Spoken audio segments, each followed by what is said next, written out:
Hey folks, welcome back. Merry Christmas to everyone. This is another video in our series of Christmas shopping guides. We're hoping that these will help you out as you look for gifts for people who want to board games. Maybe you're someone looking for that. And the games we're talking about are in print. Yep. And maybe someone sent you to this list. This list is our strategy games. Some people call these Euro games maybe, or these are games that maybe not everyone wants to play, but people who like to really think over a board game. You know, looking for a deeper strategic experience. If someone is a gamer, this is what you want to get them. So let's get started. All right. Okay. My first choice is a relatively new game called Imperial Settlers. And this is a game in which you take a civilization and you attempt to take them as far as you can and get the most points. You have choices like the Japanese, barbarians. What are the other ones? The Egyptians. The Egyptians. Romans. Romans. That's it. Those are your four choices. And the game is basically a card game, but it's a very deep card game. Lots of resource management, lots going on in the game, some interaction, but really you're going to be building up your own tableau, your own piece of the table there with whatever you can. Lots of great combos on the cards. Very interesting game. I highly recommend it. This is one of my favorite games that came out this year. So it's also a new game. So check it out, Imperial Settlers. All right, my first recommendation for the strategy department is a game called Caverna. And Caverna is the better half of the Agricola little thing that's going on there. Agricola is the bigger brother, I guess you could say. Caverna is the streamlined, lean, green, mean fighting machine. And basically you're a dwarf family and you're trying to either mine for gems and stones or get your farm going, or a little bit of both. And the whole point of the game is to get points, of course, as with most Euro games. And but it is one of the reasons I like this game so much is because there is that level of playability where each road to victory is pretty much evened out. Each one is viable in its own count. But that is Caverna, the Cave Farmers, I believe it's called. That's right. All right, do you like to build castles? Well, this is the Castles of Mad King Ludwig. In this game, you are building a castle, really are, with tiles. It has a very interesting mechanism in this game where you have different rooms out there, and on your turn, you pick how much your rooms cost. And then all the other players get to buy first. So they might buy the ones you want, but they pay you. So you might want to make rooms that they want higher price, but at the same time, they might buy the lower price ones, making you buy the higher price one when it's your turn. And then that's mixed with this building a cool layout of a castle. A lot of fun strategy in this game. I think it's going to be visually appealing just as you see what kind of crazy castle you build. That's the Castles of Mad King Ludwig.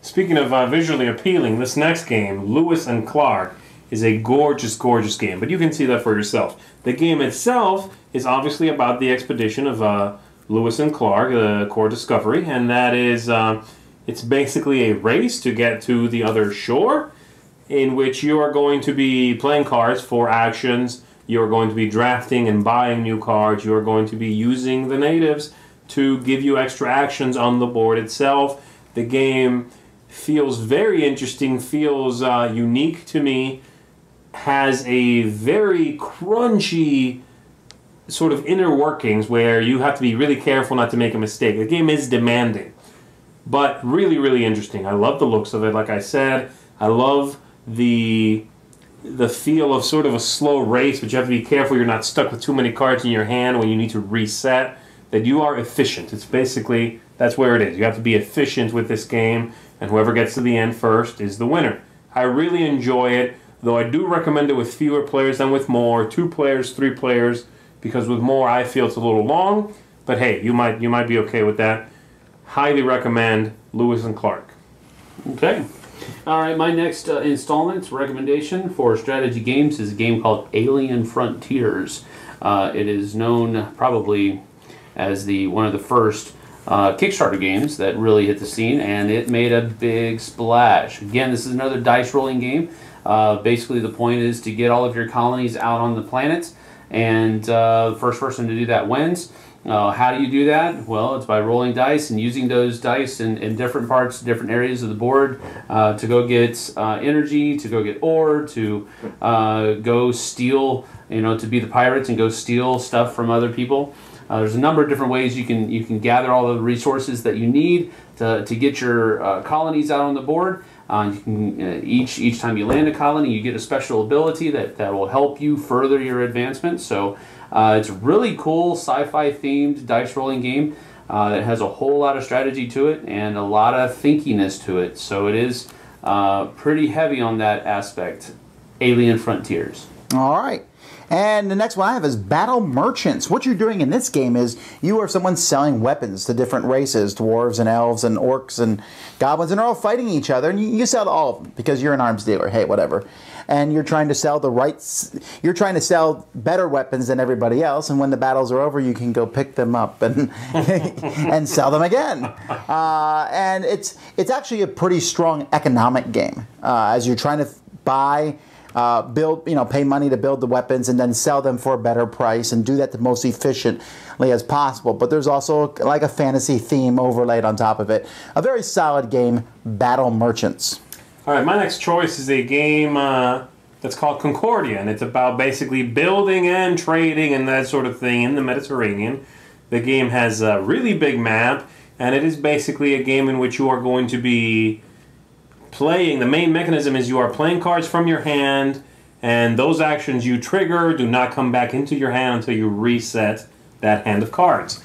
And you can buy new cards to incorporate in there. So it forces you, unless you want to burn a turn to get them all back, to be very efficient with the way you play cards. And so you want to make sure you don't have a dead turn that's too often, or you will lose. The game looks very good. It has a very very clean look to it. It looks very elegant, and there's a lot going on in it. It's very interesting. I love the economic aspects of the game. For someone who likes really deep strategic games and likes that very what's the word, Baroque maybe theme to it, a very classical theme to it, I recommend Concordia. All right. Okay. All right, my next installment for the strategy games is a game called Francis Drake.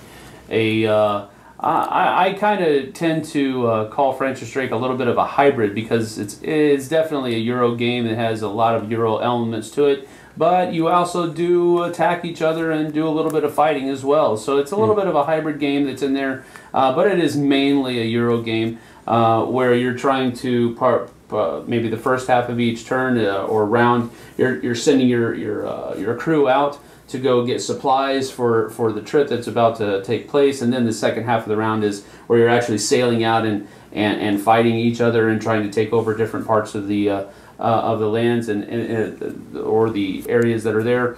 It's a really historically cool game, although it's the theme is the Sea Dogs, Sir Francis Drake and those guys as they sail for England, but it's I don't know that the theme, the historical aspect of it is completely there, but it is a solid game and it is a very fun game to play.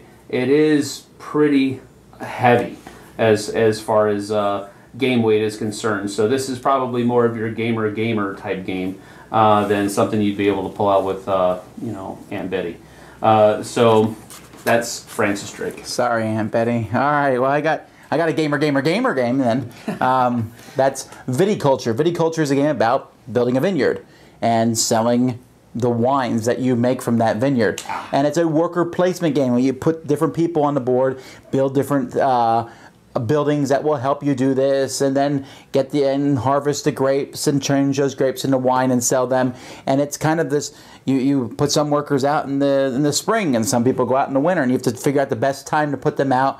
There's a new expansion out for it. Very strong, solid game. A lot of people. We have a group in our play group who plays this every week, and they really have a good time with it. Check it out. A very beautiful production too. Viticulture. All right, my last choice here is an oldie but a goodie, which you may have glossed over because the game has been out for quite a while now, and that is Power Grid. Power Grid is in my opinion, the economic game to get if you like economic games.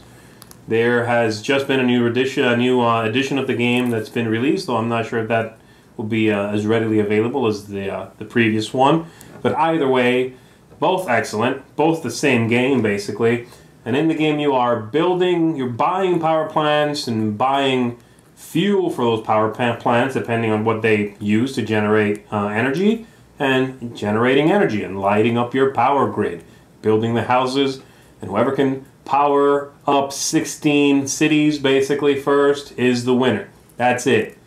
But everything has to be very carefully calculated so that you do not run out of money, so that you have enough money to bid with, so that you have enough money to buy resources with. The game is very challenging, but again, if you like economic games, you like managing money, you like being careful with your calculations, this is the game to get. Power Grid is a classic, so check it out. And they just came out with the Power Grid Deluxe version. That's right. Which isn't really that deluxe, but it's just a very nice version. Right, that's the new one, which again, I'm not sure if it'll be available right when you see this. No, it's already available. Well, there you go. Okay. All right, well, my last installment for the strategy games is probably, well, it is, I think, at least on my list, it's the lightest of all of them, but I think it still fits pretty well. It's called Small World. Now, the strategy in Small World is not necessarily strategizing and having to think heavily about where is the best point draw going to be. It's mainly how to get the most points out of your race of people that you are active with right now. And then after a while, you're going to have to put that race into decline, and they're kind of on the back burner. And you get a new race that comes out, and now you're trying to optimize how you're using that race on the board by attacking other people and holding certain regions and that type of thing. It's an area control game, so it's not on the heavy thinky side. It is pretty straightforward on what you're trying to do. But it is a lot of fun, and there's a lot of laughs because the combinations of races and special powers change with every single game, and you get a lot of special powers that are just laughable when put next to like flying zombies or undead humans, or I don't know. I'm drawing a blank here, but there's a lot of different combinations, and they're all hilarious, and some of them are very, very powerful, so you got to watch out for those. But that's Small World. All right, and the last game I'm going to talk about is a game called Trains. That's it. It's a deck building game in which you have a deck of cards and you are adding cards to that during the course of the game to make your deck better than everyone else's. And you have a board in which you're placing train stations on and trying to build the most efficient railroad system, although it's more about the deck of cards than it is about the board. But they work together, and you're just trying to be very efficient in this game. There's a new expansion out, The Rising Sun, which makes the board more important, and I believe that's standalone, so you could play that without trains, or you could mix them together. A lot of fun, very beautiful game design, easy to play. It plays just as well with 2 players as it does with 4. Every game is going to be different because you have different combinations of cards that you can add to your decks. A very solid game. I think a lot of people will like this one. That's Trains. And that, ladies and gentlemen, is 12 games, 12 strategy games for Christmas. Hopefully you'll find something here for that person that you're like, what game? They seem to have every game. Well, hopefully we told you a game that they don't have. Cool. Until next time, I'm Tom Vasel. Zee Garcia, thank you. And I'm Sam Healey. See you on the flip side. Merry Christmas.